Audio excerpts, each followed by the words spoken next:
Hello दोस्तों, आप सभी का स्वागत है आपके अपने यूट्यूब चैनल लर्न विद एजे पर। दोस्तों, आज की इस वीडियो में हम शुरू करेंगे टाइम एंड वर्क के चैप्टर को। तो आज का जो अपना पहला प्रश्न है उसमें दिया गया है कि राम किसी काम को 8 घंटे में तथा श्याम उसे 12 घंटे में कर सकता है। यदि दोनों एक साथ काम करें तो काम कितने घंटे में पूरा हो जाएगा। तो देखिए, यहाँ पर दो व्यक्ति हैं, एक व्यक्ति है राम और दूसरा व्यक्ति है श्याम।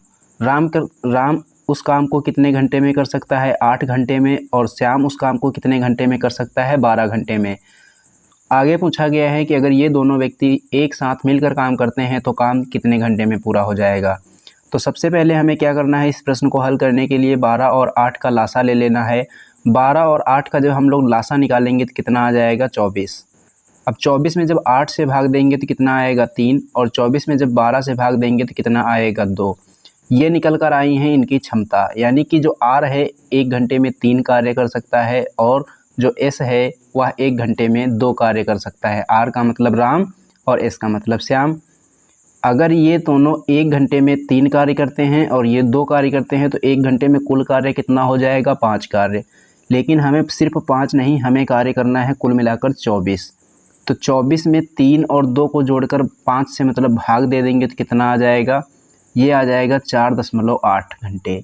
4.8 घंटे में काम पूरा हो जाएगा। अगर आप इस तरीके से इस क्वेश्चंस को नहीं करना चाहते हैं तो एक तरीका, इसका सबसे बेस्ट तरीका है, जब भी दो व्यक्ति काम कर रहे हों तो वहाँ पर हम ये जो ट्रिक बताने जा रहे हैं आप आसानी से लगा सकते हैं। यहाँ पर ये जो ट्रिक रहने वाली है 2 व्यक्तियों के लिए है। कितने व्यक्तियों के लिए, जब 2 व्यक्ति काम कर रहे होंगे। जब भी 2 व्यक्ति काम करें तो ऐसे प्रश्नों को करने के लिए क्या करना है, यहाँ समय दिया गया है 8 घंटे और यहाँ समय दिया गया है 12 घंटे। तो 8 घंटे और 12 घंटे को जोड़कर लिख लेना है और उसके बाद इन 8 घंटे और 12 घंटे को गुणा में लिख लेना है और उसके बाद इन दोनों को जोड़ लेना है, यानी कि 12, 8, 20 और उससे भाग दे देना है। तो कितना आएगा, 4 दूनी 8, 4 पंजे 20, 12 गुणे 2 करेंगे 24 आ जाएगा, 24 बटे में 5 रहेगा।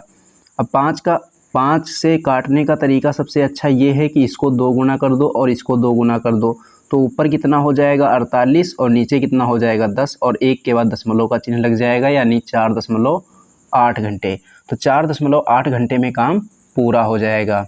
अब देखते हैं इसी पर आधारित दूसरा प्रश्न। देखिए दोस्तों, दूसरे प्रश्न में पूछा जा रहा है कि रीता, गीता, संगीता क्रमशः 10 घंटे, 12 घंटे और 15 घंटे में कोई काम कर लेती हैं। यदि तीनों एक साथ काम करें तो यह पूरा काम कितने दिन में समाप्त हो जाएगा। तो यहाँ पर हम रीता को आर से लिख लेते हैं, गीता को हम जी से लिख लेते हैं और संगीता को हम एस से लिख लेते हैं। रीता कितने घंटे में काम को कर सकती है, 10 घंटे में। गीता कितने घंटे में कर सकती है, 12 घंटे में। और ये संगीता कितने घंटे में कर सकती है, 15 घंटे में। अब अगर ये तीनों एक साथ मिलकर काम करें तो काम कितने दिन में पूरा हो जाएगा, आपसे ये पूछा जा रहा है। तो इसको करने के लिए सबसे पहले हमें ये जो 2 संख्याएं दी गई हैं 10, 12 और 15, सबसे पहले हमें इनका लासा निकालना होता है, यानी कि एलसीएम निकालना होता है। अगर हमें एलसीएम पता हो जाए तो हम प्रश्न को कर सकते हैं आसानी से। तो सबसे पहले हमें क्या पता करना है, एलसीएम पता करना है। अब एलसीएम कैसे पता करना है, इसमें हमें सबसे पहले लेना है बड़ी वाली संख्या। अब बड़ी वाली संख्या का ऐसा गुणज लेना है जो तीनों संख्याओं से विभाजित हो जाए, यानी कि 10 से भी कटे, 12 से भी कटे और 15 से भी कटे। अगर हम 15 का पहला मल्टीपल लेते हैं जो कि 15 है तो 15 सभी संख्याओं से नहीं कटेगा। अगर हम 15 का दूसरा मल्टीपल यानी कि 30 लेते हैं, 15 दूना 30, तो ये सभी से नहीं कटेगा। 15 और 10 से कटेगा लेकिन 12 से नहीं कटेगा। इसी प्रकार जब हम तीसरा मल्टीपल लेंगे 15 का तो कितना आ जाएगा, 45, यह भी सभी से नहीं कटेगा।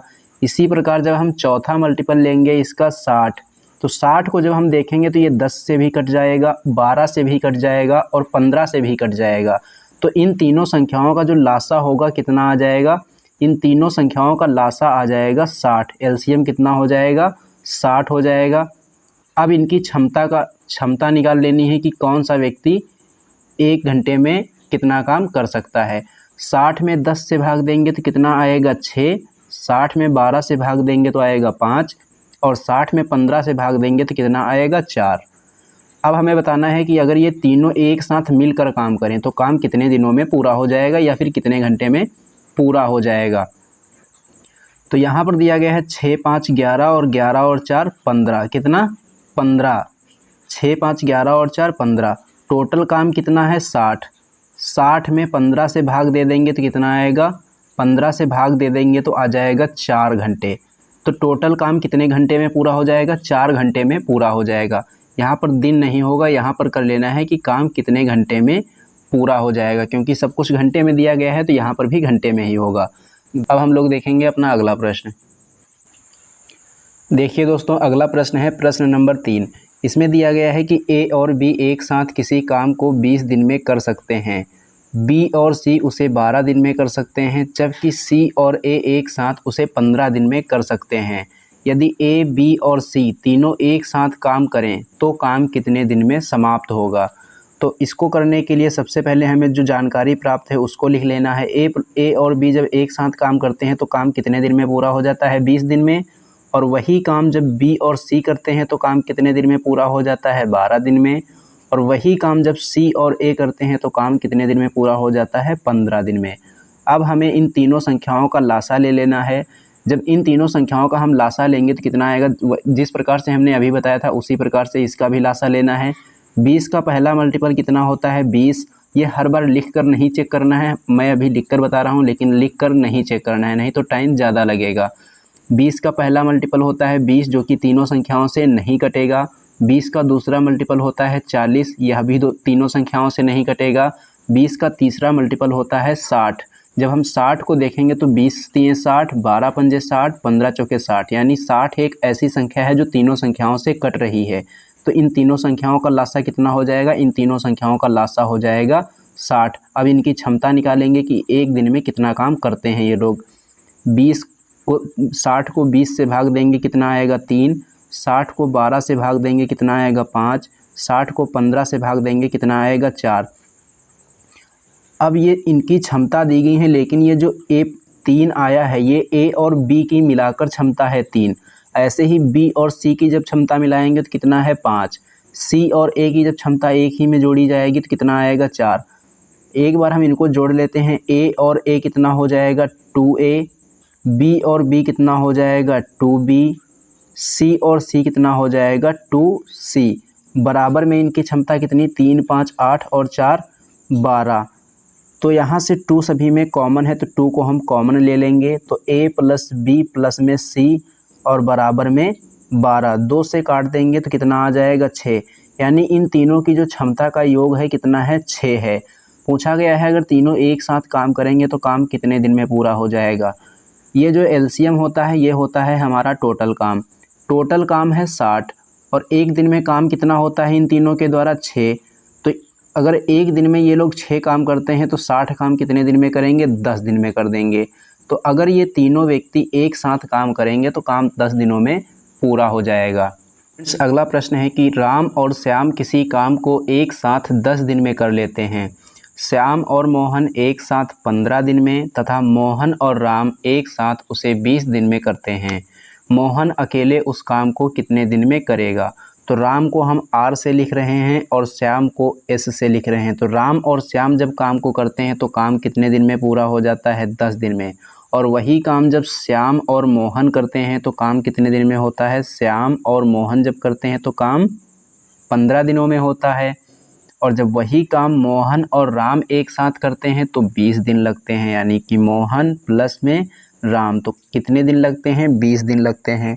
अब जब इन तीनों संख्याओं का हम लासा लेंगे तो कितना आएगा? 60 आएगा। और इनकी क्षमता निकालेंगे तो कितना आएगा? 10 छका 60 और 15 चौके 60 और 20 तिये 60।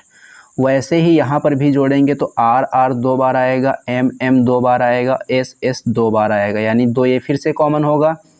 तो आर प्लस में एस और प्लस में एम, इन सभी की क्षमता का योगफल कितना है? 6 4 10, 10 और 3 13 और 2 को 13 को 2 से काटेंगे तो कितना आ जाएगा? 6.5। यानी कि तीनों की जो क्षमता का योग है कितना है? 6.5 है। लेकिन हमसे पूछा गया है कि मोहन अकेले उस काम को कितने दिन में करेगा। तो अगर हमें ये पता करना है कि मोहन अकेले उस काम को कितने दिनों में करेगा तो सबसे पहले हमें क्या पता होना चाहिए कि उस अकेले की क्षमता कितनी है। तो सबसे पहले हमें अकेले मोहन की क्षमता पता होनी चाहिए, जो कि हमें पता नहीं है। तो अगर इसमें से हम राम और श्याम की क्षमता को घटा दें तो हमें मोहन की क्षमता पता हो जाएगी। तो मोहन की क्षमता कितनी हो जाएगी, 6.5 और माइनस में कितना घटाएंगे, राम और जो श्याम की क्षमता है उसको घटा देंगे। राम और श्याम की क्षमता कितनी है, 6 है, तो इसमें से हम 6 घटा देंगे तो कितना आ जाएगा, 0.5। मोहन की क्षमता कितनी है, 0.5 है। तो अगर ये व्यक्ति जो मोहन है अगर ये काम करेगा तो कितने दिन में कर देगा।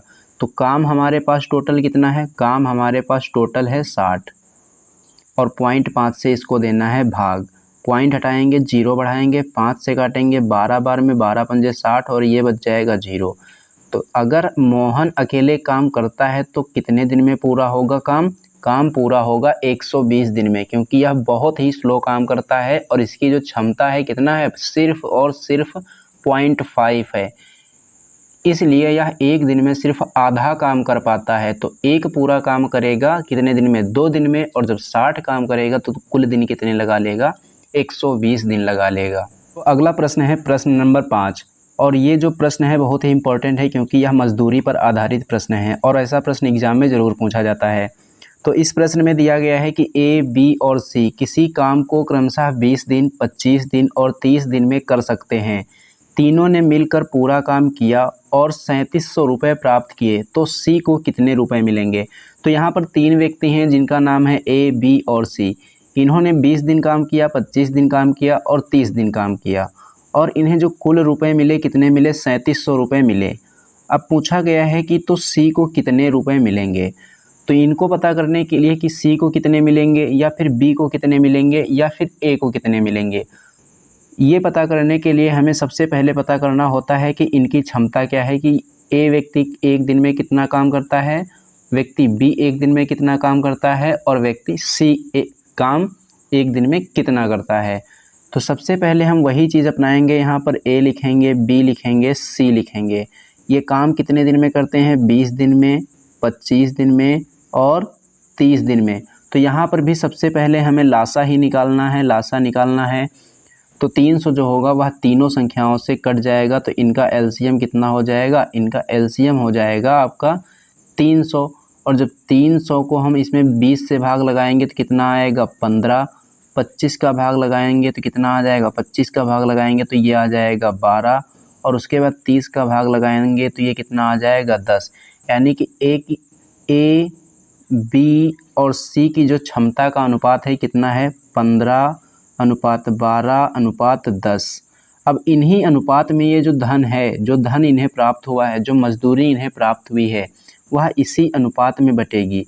इसका मतलब ये है कि इसको अगर हम जोड़ेंगे तो ये 3700 के बराबर होना चाहिए। तो 15, 12, 27 और 10 37। अब यहाँ पर 37 बराबर कितना दिया गया है, 3700 दिया गया है। तो 1 बराबर कितना हो जाएगा, 1 बराबर में हो जाएगा 100। लेकिन हमें पता करना है सी को कितने रुपए मिलेंगे।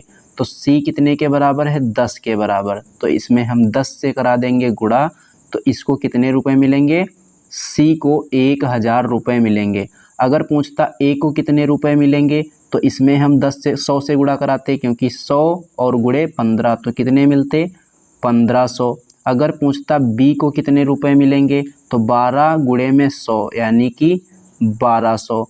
तो सी को मिलेंगे 1000 रुपये, ए को मिलेंगे 1500 रुपये, बी को मिलेंगे 1200 रुपये। हमसे पूछा गया सी को कितने मिलेंगे, तो सी को हमारा आंसर हो जाएगा कि 1000 रुपये मिलेंगे। देखिए दोस्तों, अगला प्रश्न भी उसी पर आधारित है जैसा प्रश्न हमने अभी इसके पहले किया है, प्रश्न नंबर 5। उसी पर आधारित ये वाला प्रश्न भी है, लेकिन उसमें 3 व्यक्ति थे और इसमें 2 व्यक्ति हैं। तो यहाँ पर 2 व्यक्ति हैं जो कि ए तथा बी हैं। ये लोग क्या करते हैं, किसी नाली को अलग अलग जब खोदते हैं तो 10 दिन में और 15 दिन में खोद देते हैं। और उसके बाद यदि पूरी खुदाई का व्यय 450 रुपये हो तो बी को कितने रुपये प्राप्त होंगे। तो यहाँ पर ये प्रश्न बहुत ही आसान हो जाता है, क्योंकि यहाँ पर सिर्फ कितने लोग हैं, 2 लोग हैं। जब 2 लोग हों तो उसके लिए तरीका बहुत ही अच्छा है। क्या करना है, यहाँ पर ए और बी का अनुपात निकालना है। यहाँ पर ये 10 दिन और 15 दिन क्या है, 10 दिन और 15 दिन इनका है समय। 10 दिन और 15 दिन इनका समय दिया गया है, 10 दिन और 15 दिन सबसे पहले हमें इसका अनुपात निकाल लेना है। 5 दूनी 10 और 5 तिये 15, और उसके बाद इस रेशियो को कर देना है उल्टा। यहाँ पर 2 रेशियो 3 दिया गया है, लेकिन हमको कर लेना है 3 रेशियो में 2। क्या कर लेना है? 3 रेशियो में 2। अब 3 और 2 को जोड़ना है, कितना आएगा? 5। अब इसको रखना है कुल मजदूरी के बराबर। कुल मजदूरी कितने रुपए मिली है? 450 रुपये। तो 1 रेशियो बराबर कितना हो जाएगा? 1 रेशियो बराबर हो जाएगा 90 रुपये। पूछा गया है बी को कितने रुपए मिलेंगे, तो बी के सामने रेशियो कितना है? 2, तो इसमें करा देंगे 2 से गुणा, तो कितने रुपए मिलेंगे? 180 रुपये।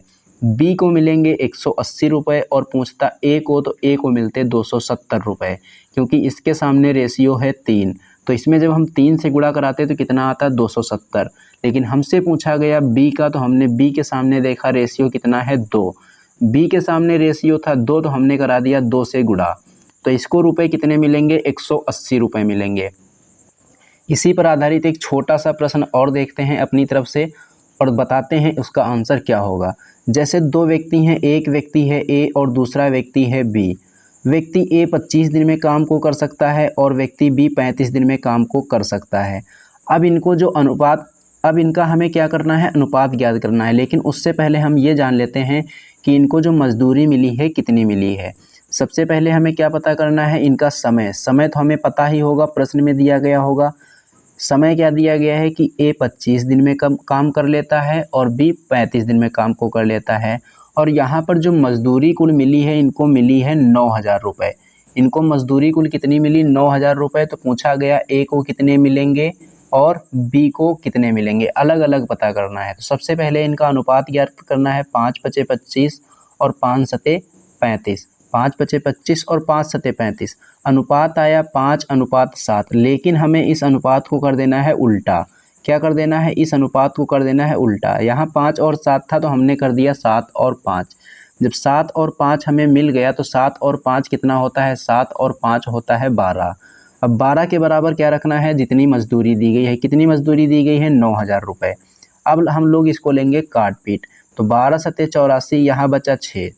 12 पंजे 60, 1 बचेगा 0। पूछा गया ए को कितने मिलेंगे। ए को पूछे तो 7 से गुणा करा दो, बी को पूछे तो 5 से गुणा करा दो। ए को पूछा गया सबसे पहले, तो ए के लिए 7 से गुणा कराएंगे तो कितना आएगा? 7 गुणे 0 होगा 0। 7 गुणे 5 होगा 35, हाथ में आएगा 3। 7 सते 49 और 3 कितना हो जाएगा? 52। तो 5250 रुपये मिलेंगे ए को। बाकी जितने बच्चे किसे मिलेंगे? बी को। अगर हमें गुणा करना है तो गुणा भी कर सकते हैं। 750 में किससे गुणा करना है? 5 से, क्योंकि बी के सामने है 5। तो 5 से गुणा करा देंगे। 5 गुणे 0 0। 5 गुणे 5 25, हाथ में आएगा 2। 5 सते 35 और 2 कितना हो जाएगा? 37। तो 5250 रुपये मिलेंगे ए को और 3750 रुपये मिलेंगे बी को। तो इस प्रकार से मजदूरी वाले प्रश्न आसानी से हम लोग कर सकते हैं। जब भी 2 व्यक्ति दिए जाएं तो इस प्रकार से ये वाला तरीका हमें अपनाना है। लेकिन जब भी 3 व्यक्ति दिए जाएं तो हमने इसके पहले जो तरीका बताया था सवाल नंबर 5 में, वही तरीका अपनाना है। वह तरीका सबसे बेस्ट है। अगर वह तरीका आपको अच्छा नहीं लगता है तो उस पर आधारित मैं अभी आपको एक और प्रश्न करवा रहा हूँ दूसरे तरीके के हिसाब से, तो वह प्रश्न और आसान हो सकता है। तो चलिए अब हम उसका कॉन्सेप्ट देख लेते हैं कि 3 व्यक्तियों को हम, जब 3 व्यक्ति होंगे तो इस प्रकार से अगर हमें करना है तो हम कैसे कर सकते हैं। तो चलिए हम 3 व्यक्तियों के लिए मान लेते हैं। जैसे 3 व्यक्ति कौन कौन से हैं? 3 व्यक्ति हैं ए, बी और सी। अब इनके कार्य करने का जो समय दिया गया है वह कुछ इस प्रकार से है कि अगर ए अकेले काम करता है तो काम कितने दिन में पूरा कर देता है? 12 दिन में पूरा कर देता है। अगर वही काम बी अकेले करता है तो काम कितने दिन में पूरा कर लेता है? 20 दिन में पूरा कर लेता है। अगर वही काम अकेले सी करता है तो काम कितने दिन में पूरा कर लेता है? 30 दिन में पूरा कर लेता है। और इसके लिए जो इन्हें मजदूरी प्राप्त होती है, कितनी प्राप्त होती है? इसके लिए जो इन्हें मजदूरी प्राप्त होती है, कुल मजदूरी, मतलब तीनों लोगों को मिलाकर इन तीनों की मजदूरी, कुल मजदूरी कितनी है? 15,000 रुपये है। कितने हज़ार रुपये है? 15,000 रुपये है। तो हमें ये बताइए कि ए को कितने रुपए मजदूरी मिलेगी, बी को कितने रुपए मजदूरी मिलेगी और सी को कितने रुपए मजदूरी मिलेगी। तो सबसे पहले हमें क्या करना है? इनका रेशियो निकाल लेना है। अगर कुछ निकल रहा हो तो इनका जब हम रेशियो निकालेंगे तो ये 2 से कट रही हैं। 2 से काटेंगे इसको 6 बार, 2 से इसको काटेंगे 10 बार और 2 से इसको काटेंगे 15 बार। तो 6:10 अनुपात कितना आ जाएगा 15। अब हमें यहाँ पर इस रेशियो को डायरेक्ट उल्टा नहीं करना है कि यहाँ 6, 10, 15 लिखा है और हम यहाँ पर लिख दें 15, 10 और 6। यहाँ पर ऐसा तरीका नहीं चलेगा। यहाँ पर क्या करना है, इन तीनों संख्याओं का सबसे पहले हमें लासा लेना है। जब इन तीनों संख्याओं का हम लासा लेंगे तो कितना आ जाएगा, इनका लासा आ जाएगा 30। लासा यहाँ पर कितना आएगा, लासा यहाँ पर आएगा 30। अब 30 में जब 6 से भाग लगाएंगे कितना आएगा 5। 30 में 10 से भाग लगाएंगे कितना आएगा 3। 30 में 15 से भाग लगाएंगे कितना आएगा 2। तो 5:3:2 ये इनका होता है रेशियो। इस रेशियो में इनकी मजदूरी बटेगी। तो 5, 3, 8 और 2 10। 10 अनुपात बराबर कितनी मजदूरी दी गई है 15,000। कितनी मजदूरी दी गई 15,000। 0 से 0 कट जाएगा तो एक रेशियो बराबर कितना आ जाएगा 1500 रुपये। ए का पूछे तो 1500 इसमें कर दो, सी का पूछे तो 1500 इसमें गुणा कर दो, बी का पूछे तो 1500 का इसमें और सी का पूछे तो 1500 का इसमें। 15 पच्चे कितना होगा 7500 रुपये। और बी का कितना होगा 15 3 45 यानी 4500 रुपये। और सी का कितना होगा 15 दूना 30 यानी कि 3000 रुपये। अब हम सभी को जोड़कर देख सकते हैं 75 और 75 5 80 और 40 120 यानी कि 12,000 और 3 15,000। तो 15,000 रुपये इनकी कुल मजदूरी थी। जब इनको सिंगल बांटा गया, ए को दिया गया तो 7500 मिले, बी को दिया गया तो 4500 मिले, सी को दिया गया तो 3000 मिले। क्योंकि सी की कार्य क्षमता सबसे कम है इसलिए इसको सबसे कम मिले हैं। उससे ज़्यादा कार्य क्षमता बी की थी तो उससे ज़्यादा बी को मिले, और सबसे ज़्यादा कार्य क्षमता ए की थी तो ए को सबसे ज़्यादा रुपए मिले हैं। तो यहाँ पर जो मजदूरी बढ़ती है उनके क्षमता के अनुपात में बढ़ती है। किस अनुपात में बढ़ती है, क्षमता के अनुपात में। तो हमें अगर क्षमता का रेशियो डायरेक्ट पता है तो यहाँ से हम डायरेक्ट भी निकाल सकते हैं। जैसे एक प्रश्न आपको दे दिया जाए कि ए, बी और सी की जो क्षमता का अनुपात है, ए, बी और सी की जो क्षमता का अनुपात है कितना है 4:3:2 है। और इनको जो कुल मजदूरी प्राप्त होती है वह प्राप्त होती है 42,000 रुपये। कितना, 42,000 रुपये। तो बताइए सी को कितने रुपए मजदूरी मिलेगी। तो यहाँ पर हमें डायरेक्ट क्षमता का अनुपात पता है इसलिए हमें कोई अनुपात निकालने की ज़रूरत नहीं है। अगर अनुपात हमें समय का पता होता तो हम क्षमता का अनुपात निकालते, लेकिन यहाँ पर समय का अनुपात ना देकर डायरेक्ट जो अनुपात दिया गया है किसका दिया गया है, क्षमता का दिया गया है। तो जब हमें क्षमता का रेशियो डायरेक्ट पता हो तो उस रेशियो को जोड़कर डायरेक्ट किसके बराबर करते हैं, मजदूरी के बराबर कर लेते हैं, और जिसका पूछा जाता है उसका हम लोग निकाल लेते हैं। तो चलिए बराबर करते हैं इसको। 4 3 7 7 और 2 कितना हो जाएगा 9 हो जाएगा। और 9 बराबर कितना दिया गया है आपको, 9 बराबर दिया गया है 42,000 रुपये। 9 बराबर 42,000 रुपये। तो 1 बराबर कितना हो जाएगा, 1 बराबर हो जाएगा 42,000 बटे में 9। 1 बराबर हो जाएगा 42,000 बटे में 9। और पूछा किसका गया है, पूछा गया है सी का। सी का पूछा गया है तो इसमें हम 2 से गुणा करा देंगे। 42 × 2 करेंगे तो कितना आ जाएगा 84,000। और 84,000 में 9 से भाग देंगे तो जितना मान इसका आने वाला है वही उतने ही रुपए प्राप्त होंगे किसको, सी को। यहाँ पर पूर्णतया विभाजित नहीं होगी, कुछ पॉइंट में इसका आंसर आएगा, लेकिन हमें कॉन्सेप्ट क्लियर कराना है कि किस प्रकार से प्रश्न को किया जाता है। तो जब भी ऐसा दिया जाए कि क्षमता का अनुपात डायरेक्ट पता है तो हम डायरेक्ट जोड़कर मजदूरी के बराबर कर लेंगे और हल कर लेंगे, हमें अपना आंसर मिल जाएगा। अब तो दोस्तों आज की वीडियो बस यहीं तक रखते हैं। यह वीडियो आपको कैसी लगी है, वीडियो अगर आपको पसंद आई हो तो वीडियो को लाइक ज़रूर करना और इसे अपने दोस्तों में ज़्यादा से ज़्यादा शेयर भी करना। और अगर आप लोगों ने अभी तक हमारे चैनल को सब्सक्राइब नहीं किया है तो चैनल को ज़रूर सब्सक्राइब कर लेना और बेल आइकन पर क्लिक करके ऑल पर ज़रूर क्लिक कर लेना, ताकि इस चैनल पर जब भी कोई वीडियो अपलोड हो तो उसका नोटिफिकेशन आपको सबसे पहले मिले।